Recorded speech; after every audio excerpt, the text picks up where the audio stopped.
teman-teman, kembali lagi di podcast Fakultas Pasca Sarjana Ruang Bertumbuh di episode kali ini dengan saya Dr. Putri.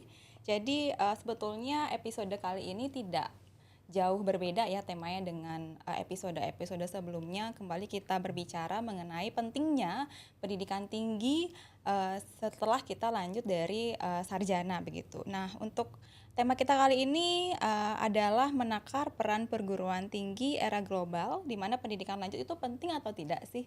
Nah, seperti biasa, tentu saya tidak cuap-cuap sendiri sekarang. Saya sudah ditemani dengan dua tokoh inspiratif.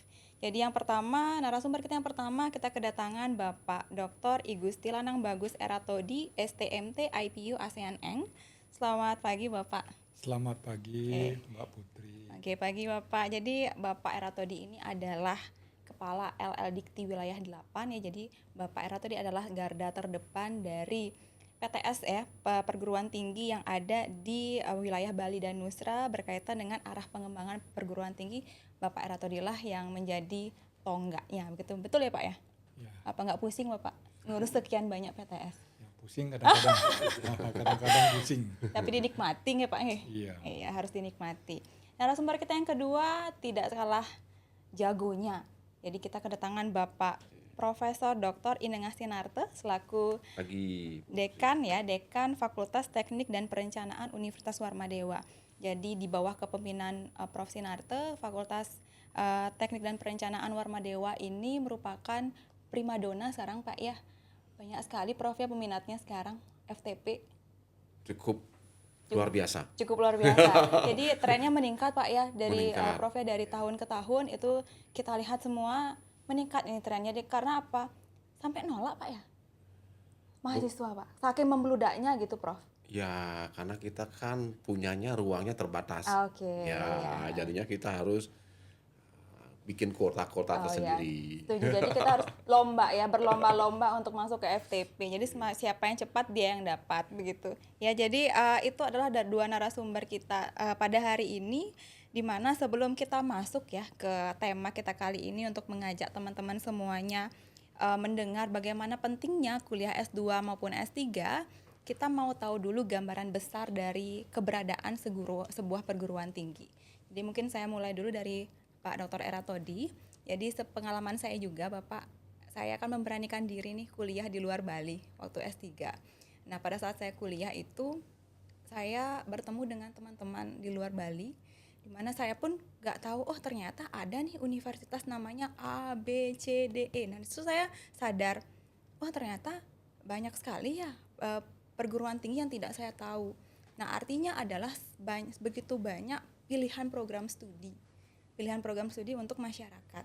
Nah, kalau menurut Bapak selaku Kepala LL Dikti Wilayah 8, bagaimana perkembangan dari perguruan tinggi khususnya yang ada di Bali?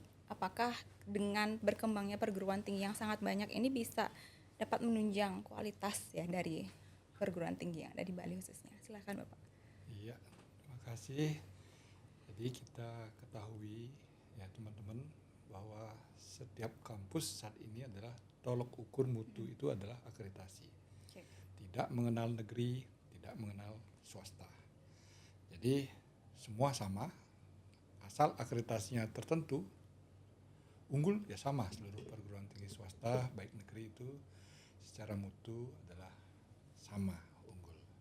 Nah saat ini tren di Bali, jadi kebetulan kami memfasilitasi mutu PTS Bali NTB. Jadi kalau tren Bali secara mutu itu tadi tolok ukurnya adalah akreditasi. Astungkara kita sudah memiliki 5 prodi unggul. Jadi sejak 2 tahun yang lalu, kalau sebelumnya memang belum ada yang unggul. Jadi paling tinggi akreditasinya adalah baik sekali. Nah ini adalah semangat dari teman-teman perguruan tinggi, ya pastinya swasta di Bali. Mutu, akreditasi, janjinya apa? Kemudian pasti akan ditunjukkan dengan kualitas. Jadi itu perkembangan kita, dan salah satunya dari LL Dikti di seluruh Indonesia ada 17 wilayah. Bali, NTB dengan wilayah 8 itu clear semuanya terakreditasi. Sudah semuanya clear terakreditasi Semua. Bapak ya. Jadi aman dari ketakutan-ketakutan izin dari perguruan tinggi itu dicabut. Iya, Karena tolok ukurnya kalau tidak terakreditasi, ya pemerintah berhak untuk mencabut izinnya. Oke, dalam arti masyarakat bebas memilih ya perguruan tinggi yang ada di Bali karena Sangat semua bebas. ya semuanya Ya. sudah terakreditasi Pak ya. Semuanya sudah terakreditasi. Jangan khawatir. Kami bisa menjamin bahwa seluruh perguruan tinggi yang ada di Bali dan NTB 105 PTS itu aman.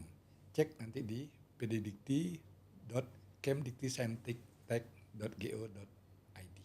Oke, Silakan. linknya ada di bawah sini. Bisa ya diedit ya nanti. Oke, jadi saya pindah dulu ke Pak Prof. Sinarte.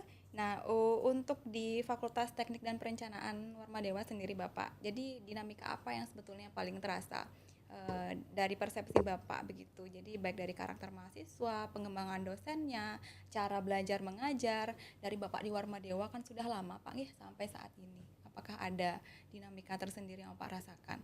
Lebih baik atau bagaimana? Wah, Silakan Prof. luar biasa sekali pertanyaannya.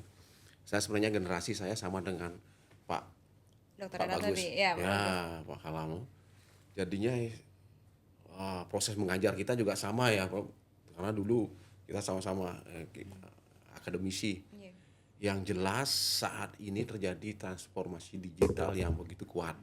Ya, sangat kuat sekali. Jadinya mahasiswa itu mendapatkan informasi yang begitu cepat. Jadinya bagaimana dosen juga bisa melampaui mereka, bukan melampaui sih, tapi bisa mengimbangi mereka, ya. Cuman permasalahannya kan, mungkin banyak juga para dosen atau pendidik yang masih kayaknya lebih bagus yang dulu. Dulu kita mengajar begitu tutorial, di papan tulis dari A sampai Z, dari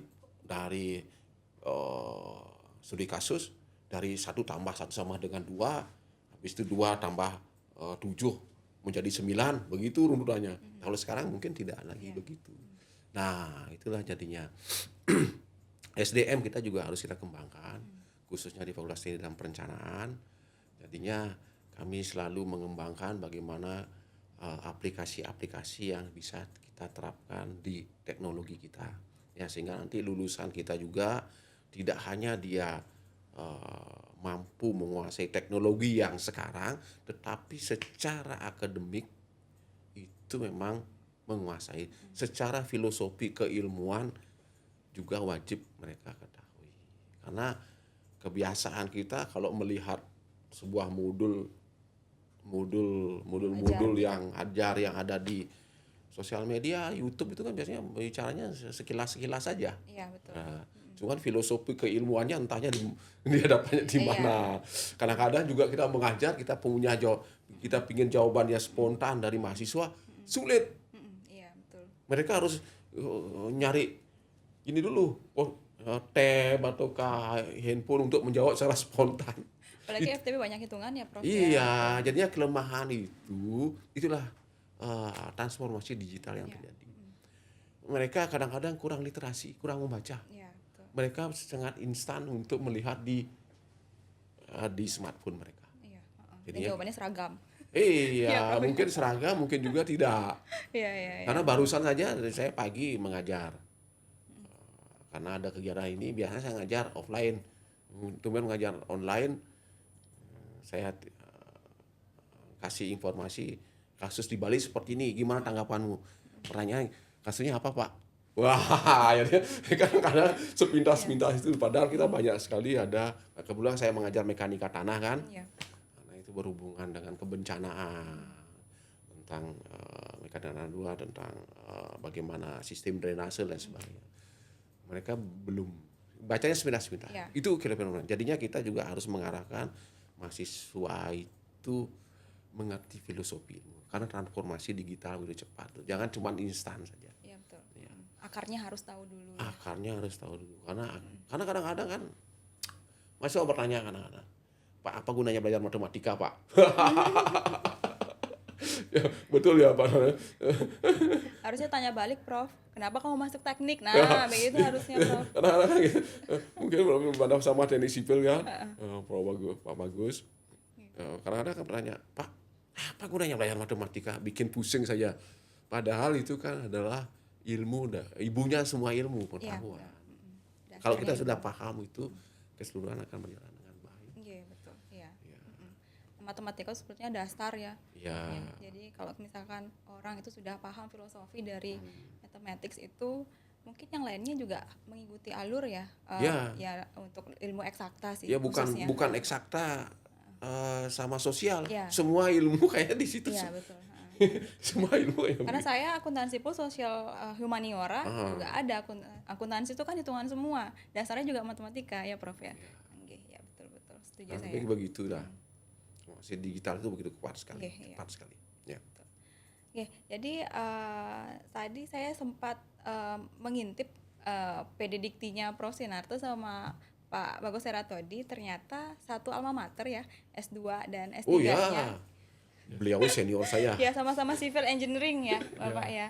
Oke, jadi sama-sama sama-sama pencinta matematika dan fisika. Oh, janjian Jadi ya, Prof sama Dok. identiknya begitu. Kalau teknik sipil itu adalah pasti suka matematika dan Iya, fisika. iya betul. Iya, dua-duanya. Iya, dengan research fields-nya tapi ya berbeda. Kalau Prof itu di geoteknik, stabilitas lereng dan mitigasi bencana. Ya. Betul Prof ya? Betul. Kalau Pak Bagus Heratodi di struktur dan material. Betul. Kebetulan papa saya juga teknik sipil, tapi saya nggak pernah tahu bidang research fields-nya apa. Iya. Karena itu adalah bidang ilmu yang berbeda dengan saya, di mana saya posisinya di sosial humaniora, di ekonomi dan bisnis, spesifikasinya di akuntansi. Nah sekarang yang ingin saya tanyakan adalah mungkin ke Pak Bagus Heratodi dulu. Dulu itu kenapa tertarik studi lanjut Pak? Jadi dari S1 sudah pusing ya memikirkan matematika seperti ini. Jadi teknik sipil kan pasti ada hitung-hitungan yang sangat berat. Tetapi kenapa ada motivasi untuk studi lanjut S2 sampai S3. Bahkan di perguruan tinggi yang ternama di Indonesia. Ya, Cerita sedikit. jadi ini tampaknya nggak begitu sulit ya pertanyaannya. Karena ini adalah merupakan bagian dari tantangan berkarir di dosen. Oke. Jadi sebelum saya jadi kepala LID sama dengan beliau, Prof. Sinarta, saya sebagai dosen. Jadi jenjang karir dosen itu pasti salah satunya tantangannya adalah peningkatan jenjang pendidikan. Bahkan harapannya setinggi-tingginya. Ya. Ya. Bisa doktor, bisa postdoc. Jadi ini salah satu alasan. Ya. Ya, mungkin bukan saya saja. Ya. Kalau sudah berkecimpung di dosen, berikutnya adalah peneliti, nah, itu pasti akan mendapatkan tantangan wajib studi lanjut.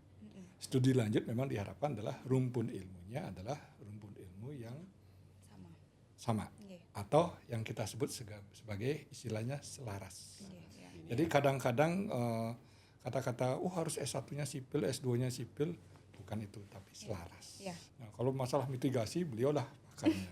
Tapi kalau melihat teknologi bahan, bagaimana sekarang bahan itu bisa smart sesuai dengan kebutuhan kekinian, itu menjadi sebuah sasaran. Berarti saya nanti S3-nya lebih cenderung ke smart material. Ya. Dan kemudian dihitung dengan cara perhitungan struktur yang sudah sesuai dengan material yang baru. Oke. Nah ini tantangan setiap siapapun, ya, teman-teman yang di masyarakat pasti akan, saya ingin S2, akan melihat kemampuan kita bagaimana. Ya kalau kita memang nggak mampu, ngapain memaksa, walaupun nanti, bangga loh nanti jadi magister atau doktor ini. Jadi yang pertama adalah memang kebutuhan. Karir dosen menantang seperti ini selaras, kemudian melihat kemampuan, tetapi finansial saya yakin pemerintah sudah terbuka lebar. Ada LPDP, berikutnya doktor, program PDDI yang tidak menutup kemungkinan kekhawatiran itu. Jadi kembali bahwa berkarir menjadi peneliti, menjadi dosen, pasti akan dituntut sampai studi S3. Iya. Iya. Tapi sebelum itu juga kita harus mencintai apa yang sudah kita jalani Betul. dulu ya, Pak. Iya. Nanti jangan dipaksakan. Iya, nanti, betul. Iya. Jadi passionnya harus digali dulu lebih Nanti dalam. kalau suka matematika masalah. Iya. Jadi gimana Oke, gimana betul, kita menguatkan filosofi yang kita akan bisa kita pelajari di Oke, iya. jenjang berikutnya. Oke, kalau Prof Sinarta bagaimana Prof? Bisa cerita sedikit nggak perjalanan karir dari S1, S2, kuliah terus sampai jadi guru besar Prof? Luar biasa sekali Prof. Sebenarnya saya sama seperti Pak Bagus tuh. Awalnya saya tamat S1 sebenarnya praktisi. Praktisi. Ya, saya orang project, Iya, iya. saya orang project, orang Sama, sering di jalur lapangan. kita sama. Ya Ya, sama, oh. sama. Konsultan ya. Ya, saya Berarti jodoh saya dudukkan berdua di sini ya. Tapi Pak Bagus cenderung konsultan, saya lebih banyak di lapangan. Saya kontraktor. Oke, oh Ya. iya. Kontraktor. Jadinya setelah itu lama jadi dosen. Jadi dosen di Armada zaman itu kan jadi dosen tuh S1. Oh iya, benar. Ya, Iya. S1. Tahun berapa nih ke Prof? Tahun 98. 98. Aduh, saya baru 6 tahun. Iya, jadi dosen 98. Habis itu masih sibuk sih di proyek. Jadinya mengajar itu saya masih terbayang sama Iya. dosen-dosen sebelumnya. Jadi yang dulu tuh dosen-dosen sebelumnya tuh lebih banyak proyek. Iya. Kita juga terinspirasi supaya ya, tapi Iya, tidak lah. Akhirnya tahun 2001 karena waktu itu Fakultas Teknik, namanya Fakultas Teknik dulu, Oke. belum isi perencanaan. Iya. Bahkan mendapatkan hibah dari Dikti. Syaratnya adalah menyekolahkan dosen-dosennya. Iya. Tapi ujung-ujungnya tidak dapat hibah loh Pak Alam waktu itu. Tidak dapat hibah. Terpaksa karena sudah didaftarkan ke sekolah di Gajah Mada. Iya. Karena dulu di Udayana kan belum ada register. Iya. Tahun 2001. Sekolahnya di Gajah Mada. Waktu itu memang penjurusan itu geoteknik, struktur, hidro, MK belum ada.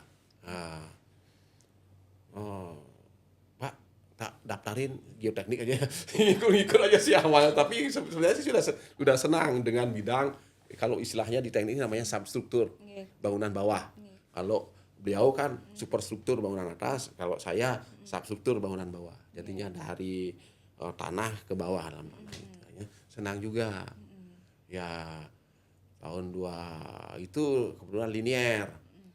Waktu itu saya belajar tentang fondasi, habis itu S3-nya lanjut lagi 10 tahun berikutnya tahun 13 berarti. 2013. Oh, 2013. 2013 lanjut lagi karena tuntutan syarat untuk pendidikan sebagai seorang dosen. Iya. Ya, tantangannya sih berat. Sekolah S3 itu ternyata. Lagi jauh ya Prof. Ya, ketemulah beliau. Beliau yang sudah di Selokan Mataram, UGM tuh Selokan Mataram sudah jilid tesis disertasinya. Saya baru Datang. baru tugas, ngapain tugas. Pak Bagus sudah nyaman. Nanti selesai juga, padahal sudah pikiran udah ruwet sekali. Kapan ya seperti Pak Bagus, karena beliau duluan selesai. Ya. Itu saya waktu itu ngambil khusus tentang stabilitas lereng. Dia masih linear ke bidang geoteknik, substruktur. Itu ceritanya kurang lebih lah. Jadinya memang sebuah kewajiban kalau kita menjadi pengajar, pendidik, kita harus menguasai apa yang harus kita ajar, apa pengetahuan yang kita berikan kepada para mahasiswa, termasuk juga pengembangan kita di bidang penelitian khususnya kan, pengembangan ilmu pengetahuan. Itulah kurang lebih. Ya. Berarti memang sebetulnya kita harus berjuang ya ketika misalkan mau lanjut S2 maupun S3, itu sebetulnya memang dari keinginan sendiri dulu. Ya, tantangannya memang berat. Iya. Cuman Khususnya keluarga. Iya. Sudah berkeluarga waktu itu Prof. Ya. Sudah ada. Sudah. Iya. Pasti sudah ada ekornya ya. Ya, sudah punya ekor ya, Itu yang ekor, menjadi iya. pengganggu. Iya, betul. Ya, Bukan saya juga pengganggu dalam merasakan. ini ya. Iya, betul. Ji kemana? Iya. Oke. Jadi kalau ingat itu juga nyebrang pas di kapal feri, Ji kenapa harus nangis Kenapa? ini, terus akhirnya berpikirnya gini, kalau saya balik hanya 3 jam balik pulang demi anak-anak, Iya. tetapi kalau lanjut masih ada 12 jam 12 jam. 12 jam banding 3 jam, ini untuk masa depan atau hanya sekedar menghibur anak aja. Iya. Ya. Wahnya semangatnya ya Kembali lagi. lanjut 12 Ya. tahun. Iya. Semangatnya itu. Ya, harus semangat. Ya. Sekolah S3 tuh harus. Ya, itu satu inspirasi ya buat teman-teman yang ingin studi lanjut dari S1 ke S2. Jadi sebetulnya jangan hanya stuck di tengah jalan, S1 tamat mendapatkan gelar ST begitu ya. Ya. Tapi sebetulnya ada beberapa hal yang mungkin bisa kita kejar kembali untuk apa ya? Tentu saja untuk karir tadi yang seperti Pak Dr. Bagus Heratodi katakan gitu. Jadi kembali lagi Bapak, ketika tadi sudah kita ngobrol sedikit tentang lanjut studi ke jenjang S2 dan S3. Tapi bagaimana menurut Bapak dalam konteks kebutuhan SDM saat ini? Jadi kebutuhan SDM saat ini dan kebijakan pendidikan tinggi, seberapa penting pendidikan lanjut ini untuk yang non-dosen gitu ya Bapak ya. Tadi kan kita berbicara tentang orang-orang yang memang karirnya itu di dosen. Nah ketika kita punya banyak mahasiswa khususnya di Fakultas Pasca Sarjana yang non-dosen yang sebetulnya semangatnya tinggi-tinggi sekali untuk lanjut kuliah S2 maupun S3 karena kita punya program doktor ilmu hukum juga di sini. Bagaimana sebetulnya peluang berkarir dari tingkat pendidikan yang lebih tinggi dibandingkan S1 jika Bapak lihat. Jadi kembali teman-teman ya, kalau kita melihat untuk mengejar karir, rasanya S2 adalah pilihan utama. Tidak hanya dosen kalau khusus S2, karena pada jenjang-jenjang kompetisi karir tertentu, jadi di Pemkab, BUMN, itu pasti akan membutuhkan pendidikan lanjut. Karena apa? Di S1 mungkin standar keilmuannya masih ya standar S1. Jadi kita baru tahu, baru mengenal dan membuktikan teori-teori yang ada. Tetapi di saat kita membutuhkan suatu pengembangan, misalnya terkait dengan keilmuan sipil, seorang tenaga sipil kemudian memanage proyek yang luar biasa, tidak seperti proyek-proyek yang biasa, itu rasanya wajib untuk studi lanjut S2. Dan itu yang membuat prodi S2 terutama S2 teknik itu, makanya Wadewa, saya yakin mahasiswa tidak akan pernah kurang. Jadi kalau kita ingin memastikan aplikasi-aplikasi dan kemudian mengembangkan keilmuan sipilnya atau arsitektur atau yang lain sesuai dengan bidang pasca sarjana S2 yang memang ingin digeluti, kita yakin banyak hal yang bisa kita dapatkan. Itu dari segi keilmuannya. Nah, selanjutnya bagaimana dari segi networking. Pasti langsung berpikir, begitu saya ngambil jenjang S2, saya akan ketemu manajer, expert, kontraktor, ilmunya begini. Malah saya pikir networking ini lebih mahal dari biaya studi yang akan dihabiskan oleh teman-teman yang ingin lanjut S2. Jadi kalau hanya sekedar mendapatkan ilmu yang secukupnya, ya mungkin S1 sudah menjadi standar biasa. Tetapi kalau ingin mengeksplor apa yang memang belum pernah dikupas dan kemudian dibutuhkan pada saat teman-teman berprofesi, melaksanakan kegiatan di lapangan, wah ternyata ilmu S1 saya itu kurang. Pasti akan tertantang untuk lanjut S2. Jadi itu alasan masyarakat itu cenderung belakangan ini memang memilih S2 itu menjadi salah satu langkah ingin mengembangkan kompetisi diri. Iya, betul. Itu alasannya. Iya, menurut saya setuju juga. Jadi pengembangan diri itu memang ada di jenjang magister. Jadi berkaitan juga dengan jawaban Dr. Heratodi tadi, untuk Prof. Sinarte, selama Prof mengajar mahasiswa S2 di prodi Magister Rekayasa Infrastruktur dan Lingkungan di Fakultas Pasca Sarjana, menurut Prof apa sih sebetulnya dampak yang paling nyata secara aplikatif ya yang terlihat dari mahasiswa yang sudah studi lanjut? Apakah terutama pada peluang karir tadi yang paling aplikatif yang nyata Prof lihat, networking tadi, atau hal lainnya untuk orang-orang yang sudah studi lanjut, mahasiswa-mahasiswa yang sudah banyak Prof temui selama Embril ini berdiri? Maksudnya selama Embril ini berdiri, saya dengan Pak Bagus, cikal bakalnya dulu. Dua tokoh Embril di sini ya, teman-teman. Magister Rekayasa Infrastruktur dan Lingkungan, hampir sebagian besar mahasiswa kita itu adalah praktisi. Ya, hampir sebagian besar itu praktisi. orang-orang yang sudah expert di lapangan. Ya.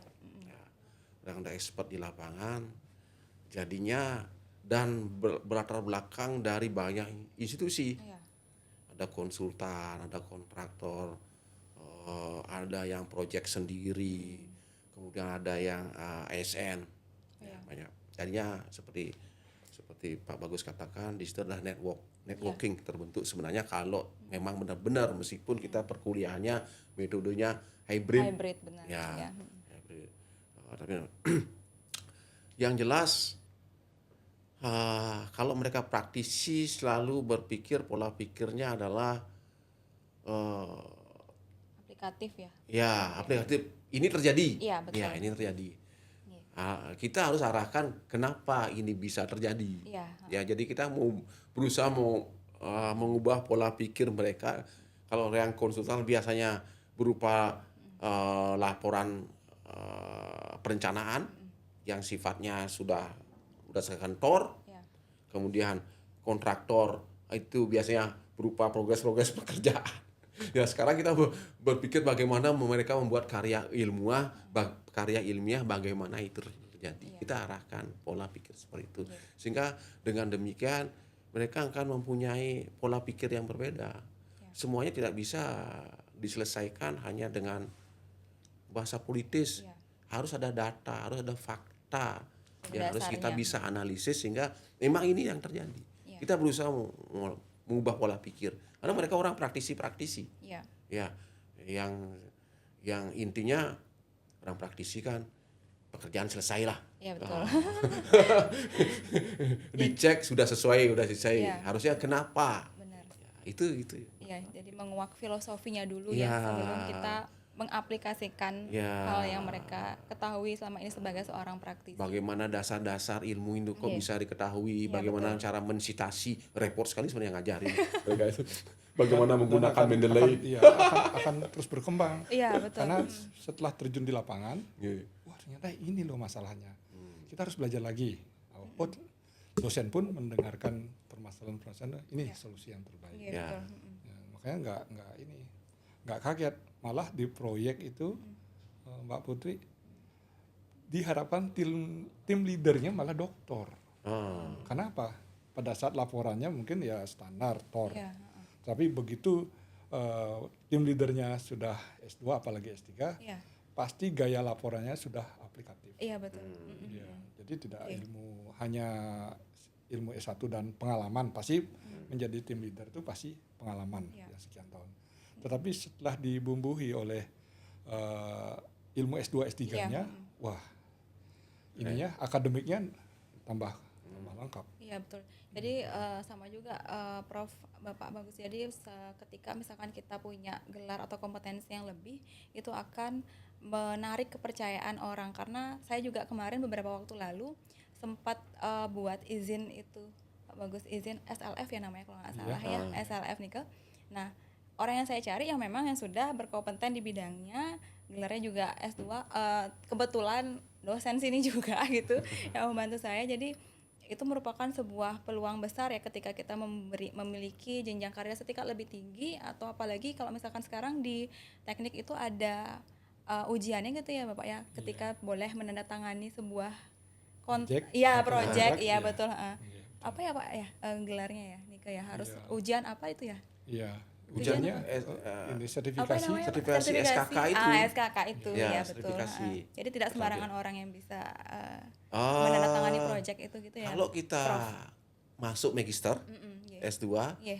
itu biasanya jenjangnya level 8. Iya. Berarti sudah madya. Iya. Kemudian dia ada kemungkinan sudah menjadi leader dari sebuah Iya. project. Oke. Leader project.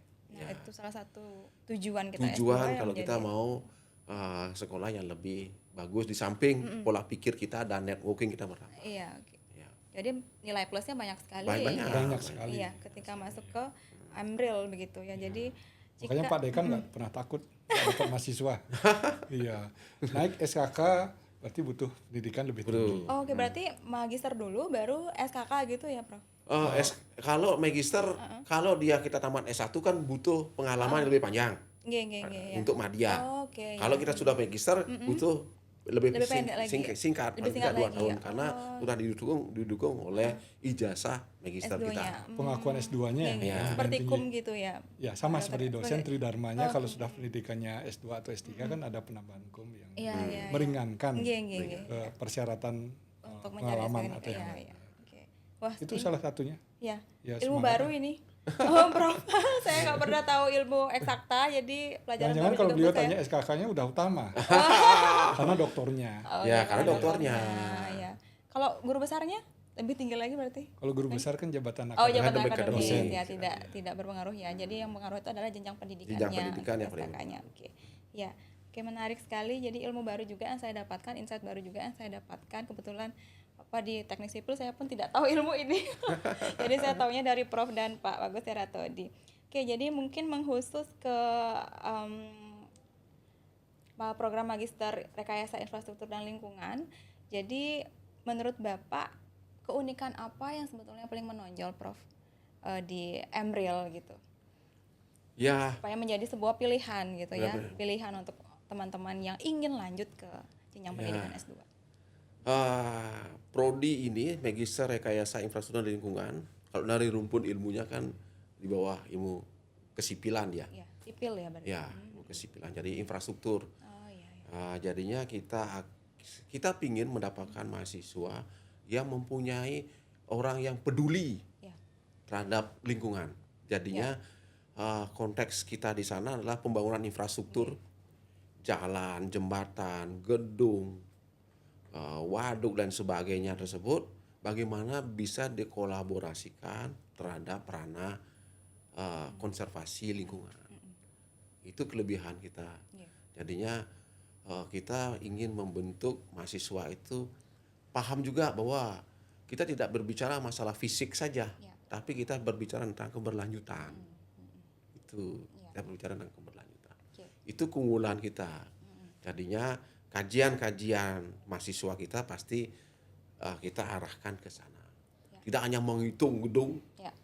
namanya orang sipil pasti akan merusak lingkungan, tapi kita bagaimana kita Bagaimana cara bertanggung jawab bertanggung ya? terhadap lingkungan tersebut. Ya, namanya juga membangun kan. Iya benar. Ya, namanya juga membangun, pasti akan ada sisi-sisi negatifnya, terutama Ya. kerusakan lingkungan. Iya, polusi ya, Prof. Ya, polusi, kerusakan, menggali lain sebagainya lah. Iya. Buat uang jengkel sebenarnya, Prof. ya. Nah, jadinya minimal bagaimana kita mengarahkan mereka tentang lingkungan tersebut, kajiannya. Sehingga pola pikir mereka setelah selesai di Magister Rekayasa Infrastruktur Lingkungan tersebut lebih luas lah. Iya.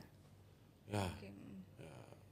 jangan kayak saya dulu teknik sipil murni tentang fondasi, bagaimana cara membuat fondasi yang kuat. Ya. Bagaimanapun cara yang penting beban gede, tapi sekarang kita harus kolaborasi bagaimana metode itu dilaksanakan, pelaksanaannya tapi tidak begitu merusak lingkungan. Oke. Peduli terhadap lingkungan ya. Kurang Sama lebih. seperti di akuntansi juga yang namanya green accounting. Kalau di teknik namanya apa, Prof?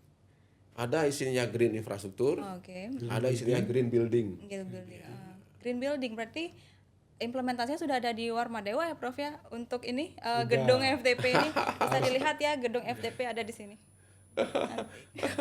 Jadi gedungnya indah sekali. Jadi gedungnya baru FTP itu adalah implementasi dari mungkin ilmu-ilmu yang kita dapatkan di Magister Rekayasa Ilmu dan Lingkungan gitu ya. Jadi itu adalah sebuah gedung yang memang ada pohon-pohonnya ya, jadi ramah lingkungan gitu, tetapi bentukannya itu indah gitu ya. Jadi bisa dikatakan sebetulnya kalau misalkan dibilang di Bali itu gedung teknik yang paling berbeda gitu ya, berbeda ya, Prof. Jadi sekarang kita lagi pasang solar cell. Oke. Ya, kurang lebih dayanya itu 800 watt. Ya.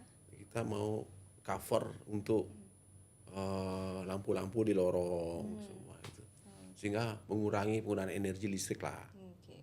Ya, ya, menarik sekali. Jadi sudah ada sistem sustainability-nya juga ya. Ya. Jadi bukan hanya ketika kita membangun sebuah karya yang bagus, tetapi memakan banyak energi, itu juga kan menjadikan bukan tidak sustainable ya. Jadi kita merusak lingkungan, energi juga terkuras dan lain sebagainya. Ya, nggak ngomong teori aja ya. Iya, Oh, betul. contohnya, kami pindah Sudah punya. Sudah punya. Cuman ini Pak Ketua butuh kebiasaan juga. Oke. Kita sudah green building, tapi kita juga harus punya kebiasaan. Kita sudah tidak butuh cahaya, tidak butuh AC, AC, matiin, kita buka jendela. Harus juga menjadi kebiasaan. Gedung boleh begitu, cuman kita juga membiasakan diri. Iya. Cuman memang habit itu memang harus dibentuk sih ya. Jadi tidak bisa langsung tidak pakai AC Butuh gitu. waktu. Butuh waktu, butuh kebiasaan. Matiin lampu, yang sederhana kan matiin lampu. Iya, betul. Matiin lampu. Kalau sudah kayak di teknik kan pencahayaan udah cukup, ayo kita sama-sama peduli. Lampu ada hidup, matiin. Iya, Kamar mandi, itu paling sering hidup tuh. Nggak ada orang tetap hidup. Tidak ada orang tetap hidup. Iya. Itu kebiasaan yang harus kita bina terus. Iya. Oke. Kembali ke Pak Eratodi dari sudut pandang LL Dikti, bagaimana Bapak menilai upaya perguruan tinggi termasuk Emril dan FTP juga dalam pengembangan sayap, terutama dalam internasionalisasi. Jadi untuk implementasi hal-hal tadi yang dikatakan oleh Prof. Sinarte, kalau kita melakukan kerjasama internasional dari kemitraan, industri dan lain sebagainya, bagaimana menurut Bapak reputasi FTP dan Emril saat ini? Iya, jadi kembali internasionalisasi itu adalah merupakan salah satu bentuk objek mitranya. Nah, dalam bentuk janji mutu, kampus diharapkan memiliki indikator kinerja utama. Nah, salah satu indikator yang paling tinggi nilainya adalah bermitra dengan internasional. Karena kalau kita ya memang bisa dibayangkan kalau temannya kita hanya lokal saja, jadi sesuatu yang sudah sebenarnya jauh ke depan sudah dimiliki oleh teman-teman, nah, biasanya ada di luar negeri.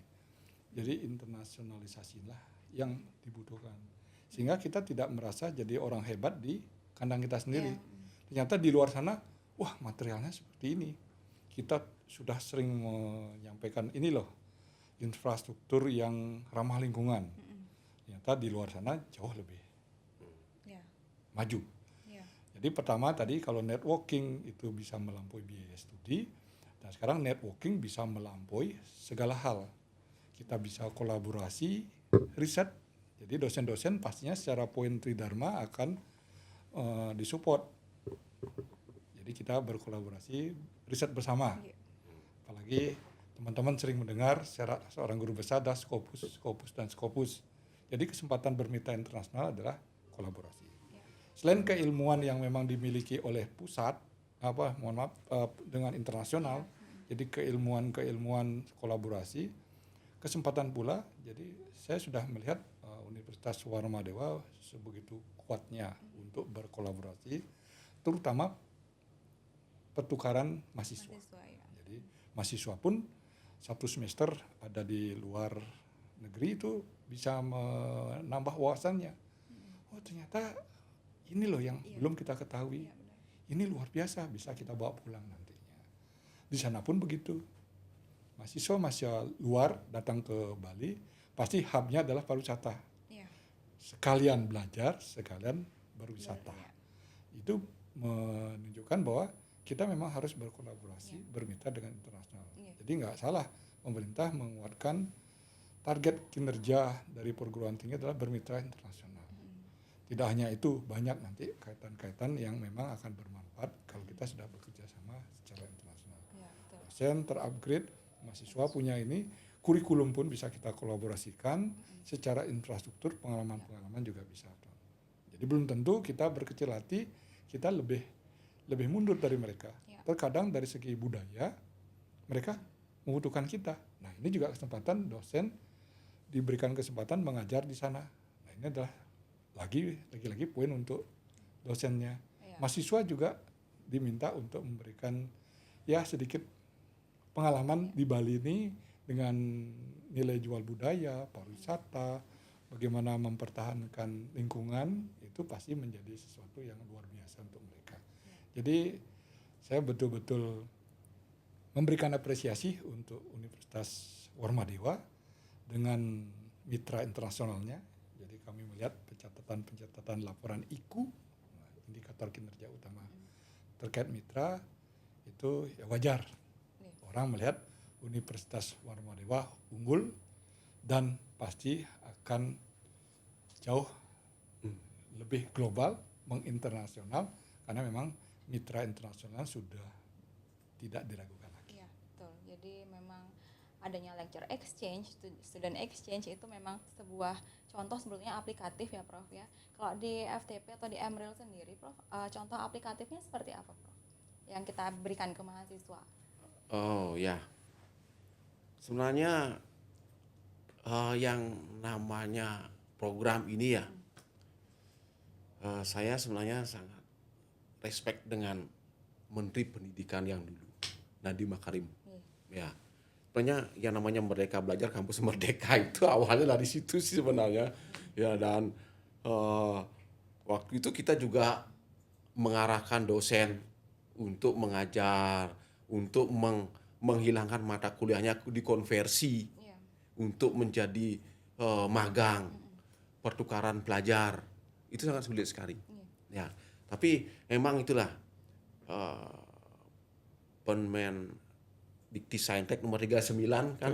Ya, itu juga mengarahkan kita kolaborasi internasional. Ya, kalau khusus untuk kolaborasi internasional, khususnya untuk di Magister Rekayasa Infrastruktur dan Lingkungan, sudah banyak sekali. Ya, terutama dalam penulisan karya-karya tulis ilmiah. Jurnal-jurnal dari Indeks Scopus banyak. Kemudian seminar-seminar. Beberapa mahasiswa kan udah banyak sekali diantar oleh kaprodinya ke Malaysia, ya, UCSI, UITM. Ya, jadinya sebenarnya kita juga mencari target-target yang spesial juga, yang mempunyai QS di antara 200 sampai 300. Karena kolaborasi kita juga ingin yang lebih kuat dan lebih solid untuk menambah pengetahuan kita semua. Kalau di Fakultas Teknik dan Perencanaan sudah dari awal itu sudah pertukaran pelajar baik di prodi arsitektur maupun sipil sudah berjalan dengan baik, dan itu kita sudah selenggarakan setiap tahun. Misalnya kita ngirim 10, yang universitas yang lain juga datang 10. Jadinya bolak-balik begitu. Jadi jumlahnya kita sesuaikan. Sudah berjalan. Kalau yang namanya magang, pesan dari Permen itu, Permen 39 itu kita magang dengan dunia usaha, dunia industri. Udah. Tapi kalau di Magister karena dia cuma 2 tahun. Iya. Nah sempat magang. Karena mereka semuanya bos project, nggak usah magang lagi. Karena semuanya sudah memiliki project masing-masing gitu ya Prof. Kalau yang S1 memang kita wajibkan untuk magang. Dan kita konversi dia tuh menjadi 20 SKS. Oke, ya, jadi seru ya, bukan hanya di kelas aja seru. gitu. Itulah yang dulu itu memberikan kita mengubah pola kita untuk mendidik para mahasiswa. Ya, jadi kita sudah aplikasikan outcome based education ya Iya. di FTP dan di Emril yang menjadi acuan ya kurikulum yang diadopsi di Emril dan di FTP. Jadi bukan hanya aplikatif di kelas aja gitu, tetapi bagaimana di real life-nya seperti apa gitu. Oke, untuk penutup Pak Bagus Heratodi, apakah bisa diberikan satu gambaran insight untuk teman-teman yang sedang menonton, motivasi lah begitu untuk bisa semangat lanjut S2 dan S3. Giliran dulu nih, Pak Bagus dulu baru Prof, atau mau switch? Pak Bagus dulu. Ya, baik teman-teman masyarakat Bali terutama, bahwa studi lanjut itu adalah hal penting dalam rangka melangkah karir yang lebih baik. Walaupun kalau dosen dan akademisi peneliti itu adalah wajib, tetapi teman-teman yang ingin menambah wawasan dan benar-benar aplikatif, ya kita kombinasi antara teori yang waktu S1 dan apa yang terjadi di lapangan. Studi lanjut itu adalah sebuah harga mati. Selanjutnya kita yakini ya, dengan konsep saat ini Dikti-Saintek berdampak. Jadi kebetulan saya bawa yang besar biar teman-teman tahu. Dikti-Saintek berdampak itu apa sih berdampak? Jadi tadi Bapak Dekan menyampaikan MBKM, Merdeka Belajar, itu kan baru memulai untuk bermitra.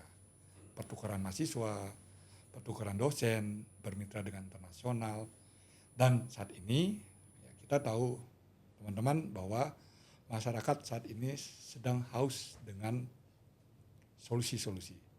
Dampak-dampaknya ditunggu. Gudang riset dan inovasi itu ada di kampus.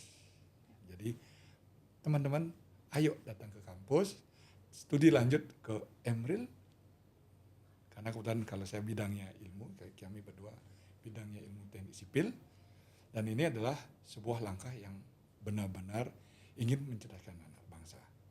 Kembali memberikan dampak untuk masyarakat, memberikan solusi yang terbaik untuk masyarakat, dan pada akhirnya masyarakat mendapatkan solusinya. Itu sebagai semangat Dikti Saintek berdampak. Sehingga saya atas nama pemerintah, Lembaga Layanan Pendidikan Tinggi Wilayah 8, mendukung penuh seluruh insan masyarakat jangan berhenti di pendidikan S1. Jika ingin mengeksplor lebih lanjut, studi lanjutlah. Apalagi ingin menjadi seorang akademisi dan peneliti. Jadi semangat Dikti Saintek berdampaklah yang kami tunggu agar masyarakat benar-benar mendapatkan solusi riset inovasi ada di kampus dan datanglah ke Universitas Warmadewa. Demikian. Silakan Prof, dilanjut. Wah, baik kawan-kawan. Mungkin kalau saya jargon long life education itu, ya jadinya belajar itu tidak ada batasnya, umur dan sebagainya. Ayo kita kembangkan diri kita sendiri, ya untuk selalu belajar, ya khususnya untuk di bidang infrastruktur, magister rekayasa infrastruktur dan lingkungan mendukung sekali hal tersebut. Ya, jadinya gelar yang Anda dapat bukan hanya sekedar gelar saja sebagai seorang magister teknik, tapi akan mengubah pola pikir. Ya, mengubah pola pikir juga, menambah networking, kemudian bisa berkolaborasi untuk memberikan dampak kepada masyarakat. Nah, itu intinya ya. Jadinya pendidikan tanpa batas. Ayo kita belajar terus. Ya, belajar terus karena kita bisa berdiskusi. Ya, jadinya ilmu itu juga luas sekali. Yeah. Tidak selalu dosen itu pintar kan, Pak. Ya, kadang-kadang praktisi itu jauh lebih pintar. Nah, jadinya kita bisa berdiskusi banyak.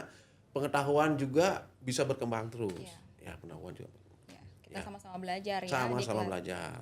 Ya, kita tahu filosofinya, mereka tahu praktisnya, kita bisa gabungkan yang menjadi lebih baik. Ya, menjadi lebih sempurna. Ya, lebih sempurna. Ya. Oke, baik. Terima kasih banyak Pak Dr. Bagus Heratodi, Prof. Sinate atas waktu dan kesempatannya kali ini. Begitu banyak insight yang kita dapatkan pada hari ini. Jadi jangan ragu ya. Jadi pesannya adalah jangan ragu untuk lanjut kuliah lagi di jenjang S2 maupun S3. Kami di Universitas Warmadewa memiliki 10 program studi di Fakultas Pasca Sarjana. Jika ingin bergabung menjadi keluarga besar Fakultas Pasca Sarjana Universitas Warmadewa, silakan daftar di www.sipenmaru.warmadewa.ac.id. Linknya bisa diakses di bawah sini. Nanti bisa langsung diakses dan mendaftar menjadi bagian dari kami. So, always learning and keep growing. Bye-bye dulu, Prof. Bye-bye.